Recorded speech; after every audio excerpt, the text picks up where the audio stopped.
Trent Edmonds joins us from his stable, and his father's up there at the Gold Coast. Morning to you, Trent. Yeah, good morning, Andrew. How are you? Very well. There's nothing like sweating on a start, is there? No, we've all been through it. Yes. It's fantastic. It is. No, it gets the adrenaline going. Well, some good hopes today. You've got 3 runners, but they're all sort of in the money or could be in the money. Yeah, that's right. The first starter there by the name of Burlsy, who's taken a while. I think whatever he does today will improve on. He's stepping out over further probably later on, but he's sort of only just coming right now after a couple of trials. And, probably a good each way chance without being outstanding. And a couple of others, Great Keppel and County Falls.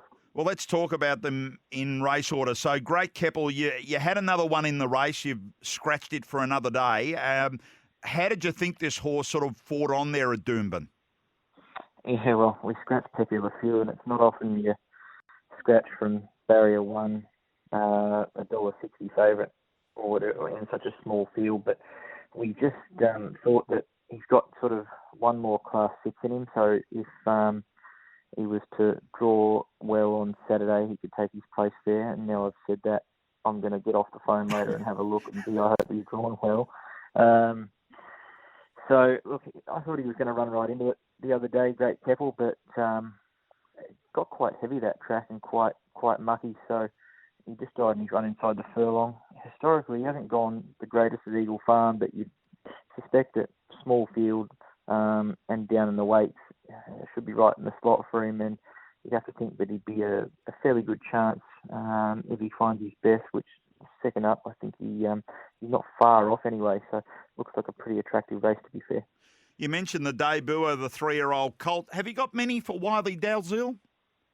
No, that's our only one. And obviously he's a man of high standing in the industry, and he's had a stack of success over the years. So hopefully this guy, if he doesn't win today, he's not far off in the future. And just looking at what we can see, he's obviously had a few preps and come up. Has he just needed time? Yeah, that's exactly right. Just needed time. He's a big, sort of gangly, leggy Kiwi horse, and I think we trialled him pretty early as a 2-year-old. Then he was a little bit disappointing, but he was always going to appreciate time, and we put him away, and he's obviously been readied with a fair few trials. So, he's taken a while to come right in the coat and everything, but he's certainly fit enough if he's good enough there today. And from a distance point of view, is he one that you think, get him to the races and learn about him? Yeah, well, 1,300 first up probably suggests that we don't think he was ultra sharp, so that's why we trialled him up a stack of times before sort of debuting at 1,300. And as I said, we're learning about him today, but if he's there, if he runs well there today without winning, I suppose we could go to a maiden, maybe over 14 or a mile pretty quickly, and he'd be pretty competitive. Now, when you got the draws, talking of draws, you would have said, what are we going to do here with Count Your Falls in race 4? On paper, you drew 20, but there's been a lot of scratching, so that helps. So I'm going to try and build your confidence. Yeah, so Count Your Falls, he's one that continues to draw horribly. I think we've accepted with him 5 or 6 times, and he's drawn the car park, and I mean the car park, 19 and 17 and 15 or 16 and stuff like that. So it was more out of necessity that we run him, because we just can't keep waiting, and you've got to run them at some stage. We've scratched him a heap of times, but I was a little bit disappointed with his first up run. I thought he'd win, and he was fair. One of Heathcote sort of went straight past him, but seemed to improve a fair bit out of that, and looks a sight better for it. So once again, crappy alley, but he'll go forward, make his own luck, and he'll be there a long way. It's not a race of the highest quality. Obviously, Tony's horse drawn outside him is probably the one to beat.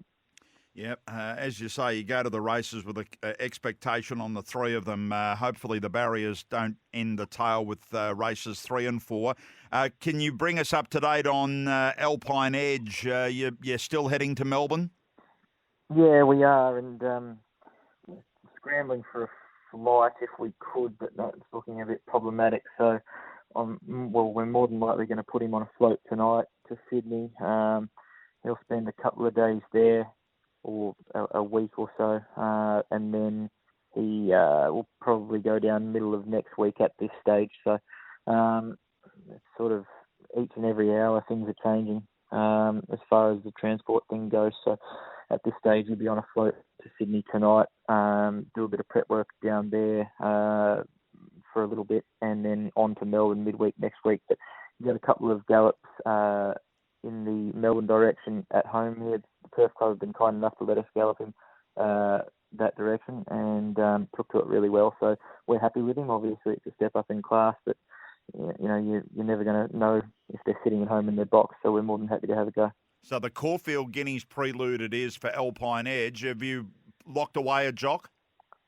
No, we haven't as yet. So that's a bit of a hassle, but we're basically just trying to start at the top and work our way down, if that makes sense, Yep. And obviously a couple of those guys with the COVID misdemeanor the other day, Yep. they're out. So we're still working through that at the moment. Anyway, the horse will be on the way to run in that race. And just before I let you go, I've got to ask you about the Sunshine Coast winner, Medelka. We traded a few texts back on Monday. The horse has just taken a bit of time to get fit. Yeah, so she has any amount of ability, but she's had a stack of issues. We had to perform a throat surgery on her earlier in the year, and she just come back quite gross, so it took ages to get fit.